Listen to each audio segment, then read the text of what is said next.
नमस्कार, मैं हूं राहुल सिन्हा। सत्ता में आपका स्वागत है। हमारे देश में कोई पार्टी या संगठन कभी भी अपनी मांगों को लेकर भारत बंद बुला लेता है। आज भी किसानों और नेताओं ने देश भर में भारत बंद किया।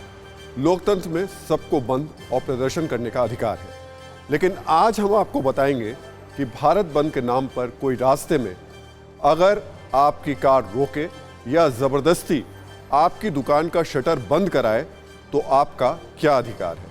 भारत बंद कैसे सत्ता के दरवाजे खोलने की चाबी होता जा रहा है, इस पर भी बात करेंगे। और इसके बाद घर और दफ्तर में बैठे बैठे किस तरह से बंद से आपको कितना नुकसान हुआ, ये गणित भी समझाएंगे। ये भी समझने की कोशिश करेंगे कि भारत बंद की तरह आए दिन अमेरिका बंद, ब्रिटेन बंद, जापान बंद क्यों दिखाई और सुनाई नहीं देता। और आखिर में आपको बताएंगे कि द्रौपदी और अभिमन्यु को लेकर उत्तराखंड के पूर्व मुख्यमंत्री त्रिवेंद्र सिंह रावत के बयान पर क्यों महाभारत छिड़ गई।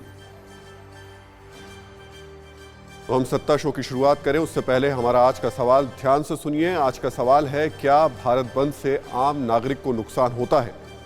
सवाल एक बार फिर से सुन लीजिए, क्या भारत बंद से आम नागरिक को नुकसान होता है? आपको सवाल का जवाब T9 भारतवर्ष के ट्विटर हैंडल @TV9 भारतवर्ष पर जाकर देना है। आप अपनी राय भी दे सकते हैं। आपकी राय और पोल का नतीजा शो के अंत में दिखाया जाएगा। आप सवाल का जवाब हाँ, नहीं और कह नहीं सकते में दे सकते हैं।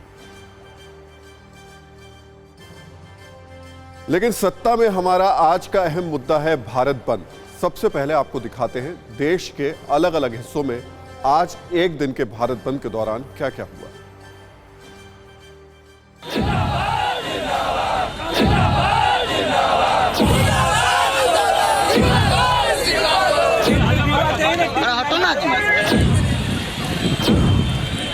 रास्ता दिल्ली का है, आप इंडिया का है। चप्पा चप्पा बंद करेगा। हम KMP प्रधानमंत्री योजना सड़कें जो लिंक रोड उसे भी हम बंद करेंगे।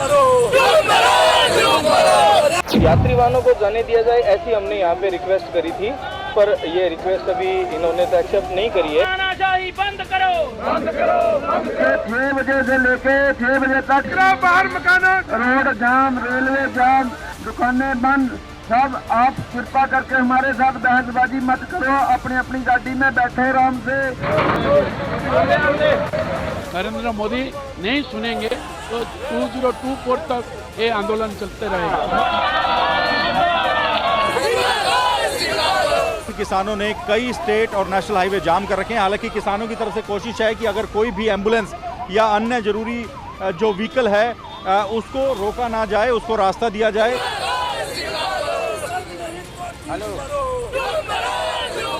सुबह भी होटल से चंडीगढ़ स्टेशन तक 7 किलोमीटर पैदल चलकर आए हैं। और जिस तरह से पूरा भारत बंद है, हम सुबह 6 बजे से लेकर शाम 6 बजे तक बंद करेंगे। ये ट्रक हमने 6 बजे बंद कर दिया था। सारे को बंद करवाएंगे और अभी जैसे यहाँ इकट्ठे होके ये पूरी मार्केट भी जो अभी खुली हुई है इसको भी बंद करेंगे।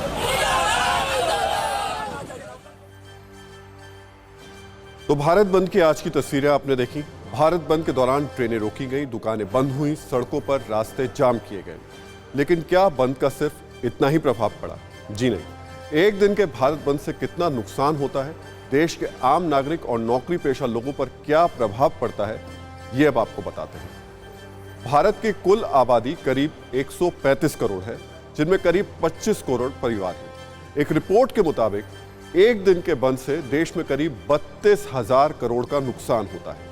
32,000 करोड़ रुपए को 25 करोड़ परिवार से बांटे तो हर परिवार को 1280 रुपए का नुकसान होता है। जिन किसानों ने भारत बंद बुलाया था, देश में उनकी आबादी करीब 49 करोड़ है। और खास बात यह है कि एक किसान की मासिक जो औसत आय है वो 1800 रुपए होती है। यानी एक दिन के बंद से जितना नुकसान हुआ उतना एक किसान 3 हफ्ते में कमाता है। देश में आए दिन कोई ना कोई संगठन बंद कराता है। कभी बैंक बंद होते हैं तो कभी ट्रांसपोर्ट बंद होते हैं। आपके लिए यह जानना बेहद जरूरी है कि एक सेक्टर में एक दिन में होने वाले बंद से देश की इकोनॉमी को कितना नुकसान होता है। देश भर के बैंक कर्मचारी अगर एक दिन के लिए बंद करते हैं तो देश को करीब 25,000 करोड़ के कारोबार का नुकसान होता है। देश में मजदूर एक दिन की हड़ताल करते हैं तो इससे 26,000 करोड़ का नुकसान होता है। ट्रांसपोर्टर्स की एक दिन की हड़ताल से करीब 10,000 करोड़ का नुकसान होता है। एक दिन के बंद से रेलवे को करीब 3,000 करोड़ का नुकसान होता है और एक दिन के बंद से रिटेल सेक्टर की बात करें तो करीब 1,000 करोड़ रुपए का नुकसान होता है। सोचिए, हर बंद से, हर हड़ताल से नुकसान ही नुकसान। आपने देखा, एक दिन के भारत बंद से देश को करीब 30 से 32,000 करोड़ का नुकसान होता है। ये एक सर्वे, एक रिपोर्ट है। अब आपको बताते हैं कि अगर ये नुकसान ना हो तो देश में कितने स्कूल, कॉलेज और अस्पताल खुल सकते हैं, सेना के लिए कितने हथियार खरीदे जा सकते हैं। एक मेडिकल कॉलेज बनाने में 450 करोड़ का खर्च आता है। एक बड़ा स्कूल बनाने में करीब 25 करोड़ का खर्च होता है। वहीं एक अस्पताल तैयार करने का खर्चा 30 से 35 करोड़ आता है, जबकि एक फाइटर एयरक्राफ्ट राफेल की कीमत 1600 करोड़ है। इन चारों का खर्च मिलाकर भी करीब 2100 करोड़ होता है, यानी एक दिन के बंद में हुए नुकसान से कई हजार गुना कम। तो महज एक दिन के बंद से 32,000 करोड़ का नुकसान होता है। ऐसे में आपको बताते हैं कि इस पैसे में विकास के क्या क्या और काम हो सकते थे। एक एम्स जैसा एक अस्पताल बनाने में करीब 1500 करोड़ रुपए खर्च होते हैं। ऐसे में 32,000 करोड़ रुपए खर्च कर देश में एम्स जैसे 22 अस्पताल बनाए जा सकते थे। एक सुपर स्पेशलिटी अस्पताल बनाने का खर्चा करीब 600 करोड़ रुपए है। ऐसे में 32,000 करोड़ रुपए खर्च कर देश में 53 सुपर स्पेशलिटी अस्पताल बनाए जा सकते थे। बात हायर एजुकेशन की करें तो 6 IIT बनाने का खर्चा करीब 7,000 करोड़ रुपए आता है। 32,000 करोड़ रुपए खर्च करके देश में 28 IIT बनाई जा सकती थी। लेकिन सोचिए, बंद से कितने पैसे की बर्बादी होती है, लेकिन बंद फिर भी होते हैं। आज हमने देश में पिछले कुछ वक्त में भारत बंद पर रिसर्च की और ये समझने की कोशिश की कि एक दिन के बंद से क्या फायदा हुआ, क्या जिस मुद्दे या समस्या को लेकर बंद किए गए वो सुलझ गई। आप भी देखिए और समझिए।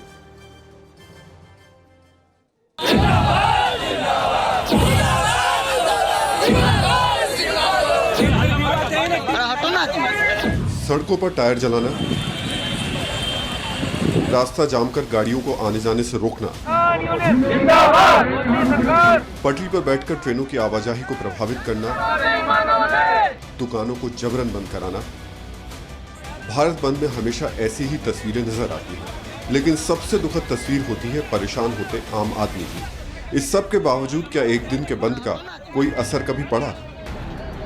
हाल फिलहाल के आंकड़ों पर नजर डालें तो पिछले 38 महीने में 8 बार भारत बंद किया जा चुका है, यानी करीब हर 5 महीने में एक बार भारत बंद हुआ।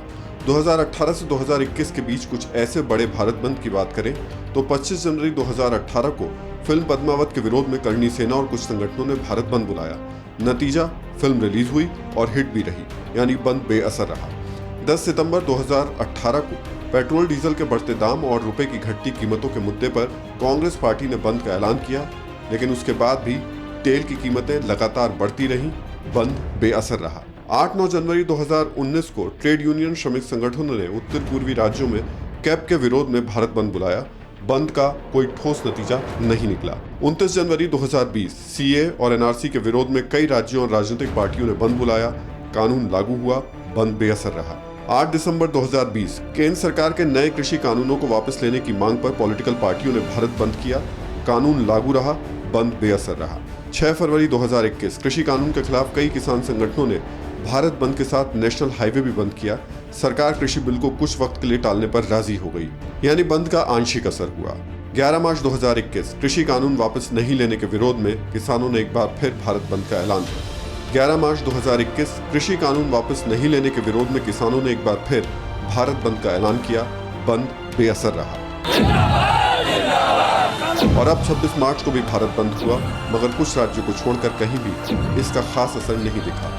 ऐसे में सवाल यही रहता है कि आखिर ऐसे बंद का क्या फायदा? तो पार्टियां, नेता और तरह तरह के संगठन अपनी मांगों को लेकर आए दिन बंद करते हैं। चंद लोगों के इस बंद से और इस बंद के खिलाफ आम आदमी का अधिकार संविधान का अनुच्छेद 19D आम आदमी को देश में कहीं भी स्वतंत्र तरीके से घूमने आने जाने का अधिकार देता है। अब जो हम आपको समझा रहे हैं वो ये बताने की कोशिश कर रहे हैं कि अगर इस तरीके का बंद हो रहा है, सड़क पर आप जा रहे हैं और आपकी कार को कोई रोकता है, तो आपके भी अधिकार हैं। आप भी उससे कह सकते हैं कि मेरे ये अधिकार हैं और इन अधिकारों की वजह से आप मुझे आगे बढ़ने से नहीं रोक सकते।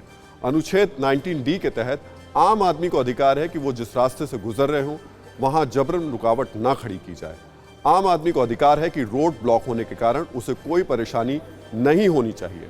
रोड ब्लॉक होने के कारण आम आदमी को देर ना हो, उसे लंबा सफर नहीं करना पड़े, बंद के कारण मरीजों को अस्पताल पहुंचने में परेशानी नहीं होनी चाहिए। ये सब अधिकारों के तहत आते हैं। लेकिन सवाल है कि बंद से परेशान आम नागरिक के पास क्या इस तरीके के अधिकारों को वो इस्तेमाल करने की स्थिति में होता है? इस पर क्या कहते हैं कानूनी जानकार, ये भी सुन लेते हैं। आप कुछ पर्टिकुलर आदमियों ने आंदोलन करा, उन्होंने सारी सड़कें बंद कर दी, हाईवे बंद कर दिए, दुकानें बंद करवा दी, तो दूसरे व्यक्ति का अधिकार जो है हाईवे यूज़ करना, पर्टिकुलर एरिया यूज़ करना या शॉप से अपनी डेली नीड की रोज़ सामान खरीदना, ये जो शॉपकीपर है उनका अपना बिजनेस है, उनको अपना बिजनेस चलाना, उनके अधिकार को आप ख़त्म नहीं कर सकते। यही सुप्रीम कोर्ट का कहना है। और अगर ऐसा कोई आंदोलन है तो वो इलीगल आंदोलन माना जाएगा और पुलिस या पैरामिलिट्री फोर्सेज या सरकार उनको अपने तरीके से ऐसे आंदोलन को ख़त्म करवा सकती है। तो किसी मुद्दे पर विरोध जताना, सड़क पर उतरना, अपनी आवाज़ बुलंद करना किसी भी नागरिक का लोकतांत्रिक अधिकार है। लेकिन सवाल है कि अधिकार के नाम पर ट्रैफिक जाम करने से, दुकानों को बंद करने से, दफ्तर पर ताला लगा देने से आम आदमी को परेशानी नहीं होती है? अधिकार के नाम पर यह प्रदर्शन कितना सही है? सुप्रीम कोर्ट इसे लेकर गाइडलाइंस भी जारी कर चुका है। साल 1998 में सुप्रीम कोर्ट ने विरोध प्रदर्शन पर सख्त टिप्पणी की थी। सुप्रीम कोर्ट ने कहा था कि धरना प्रदर्शन और बंद के दौरान सार्वजनिक और निजी संपत्ति को होने वाले नुकसान के लिए जवाबदेही तय होनी चाहिए और पीड़ितों को मुआवजा मिलना चाहिए। जो भी सार्वजनिक संपत्ति को नुकसान पहुंचाते हैं, ऐसे नुकसान पहुंचाने वाले नेताओं और राजनीतिक पार्टियों के खिलाफ मुकदमा चलाया जाना चाहिए। सुप्रीम कोर्ट की तल्खी के बावजूद विरोध प्रदर्शन और बंद का सिलसिला जारी रहा, चाहे लोकतांत्रिक अधिकारों का हवाला देकर हो या दलीलों का बहाना बनाकर। नहीं, समय समय पे मैसेज देने की आवश्यकता होती है और कोई ये नया काम थोड़ा है। ये तो जब से देश आज़ाद हुआ उससे भी पहले ही चल ही रहा है और सभी जो कोई मैसेज देना होता है सभी राजनीतिक दल भी इस प्रैक्टिस का प्रयोग कर रहे हैं। हमने तो ये अभी शुरू किया है। 17 फरवरी 2020 को भी सुप्रीम कोर्ट ने बंद पर नाराजगी जताते हुए कहा था कि प्रदर्शन करना लोगों का मौलिक अधिकार है, लेकिन सार्वजनिक सड़क को बंद कर देना चिंता की बात है और दोनों के बीच संतुलन की जरूरत है। तो सुप्रीम कोर्ट की गाइडलाइंस तो आपने देख ली, लेकिन क्या आपको पता है कि देश में अब तक कब बड़े बंद हुए? ये आपके लिए एक्स्ट्रा जानकारी है और ये आपके लिए इसलिए जरूरी है क्योंकि इन बंद से अब तक हमारी इकोनॉमी को हजारों करोड़ का नुकसान झेलना पड़ा है। 1974 में इंदिरा सरकार के खिलाफ रेलवे बंद से देश में पहली बार ये बंद हुआ जब रेल के पहिए थम गए थे। ये बंद 20 दिन चला था। 1991 में उदारीकरण के खिलाफ बंद हुआ था। 6 दिन तक चले इस विरोध प्रदर्शन और बंद में 200 से ज्यादा लोगों की जान गई थी। 1994 में प्राइवेट सेक्टर को बैंकिंग लाइसेंस के खिलाफ बंद हुआ था। 2002 में अक्षरधाम मंदिर में हुए हमले के विरोध में बंद हुआ था। ये बंद कितना बड़ा था इसका अंदाजा इस बात से लगाया जा सकता है कि इस दौरान चाय की दुकान से लेकर शेयर बाजार तक सब कुछ बंद था। 2010 में पेट्रोल की बढ़ती कीमतों के खिलाफ एनडीए ने बंद का ऐलान किया था, जिसका असर देश भर में देखने को मिला था।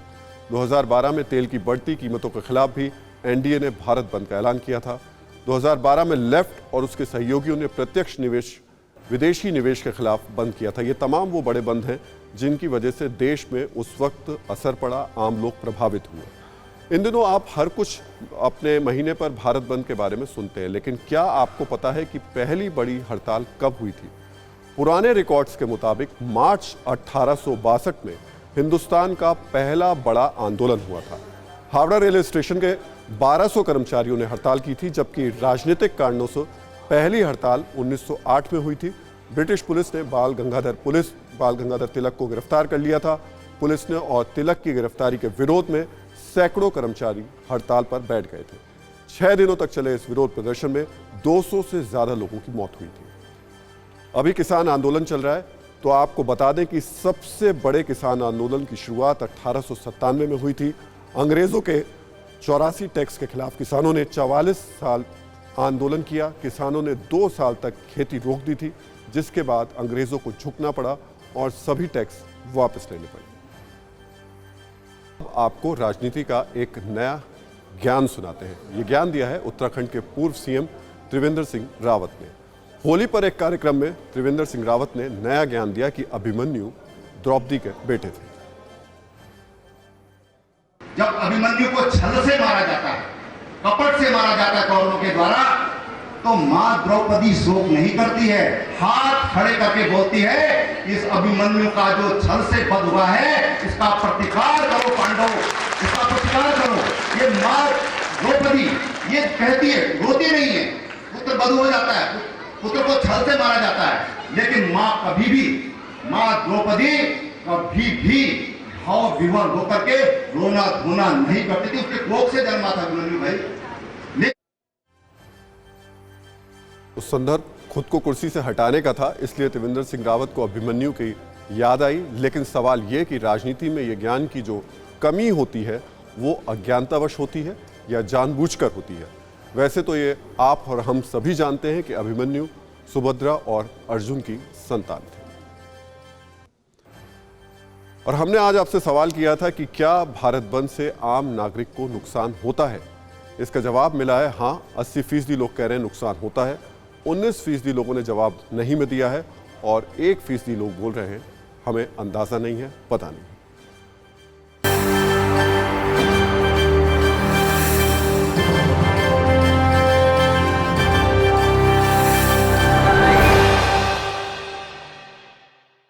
परवाह देश की, सोमवार से शुक्रवार रात 10 बजे TV9 भारतवर्ष पर।